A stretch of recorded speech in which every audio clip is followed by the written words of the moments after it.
Guys, ito yung area ng Vietnamese daw dati, yung mga refugees. Dito nakalagay sila.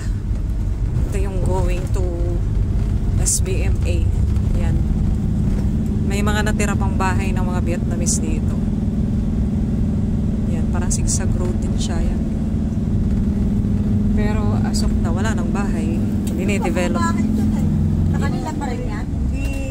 Yung magigandang bahay. Hindi na yan Vietnamese. May mga kasumpulan. Parang mga school, no? Vietnamese pa rin na bahay po yan. Vietnamese dati ngayon. Parang Clark lang po ah.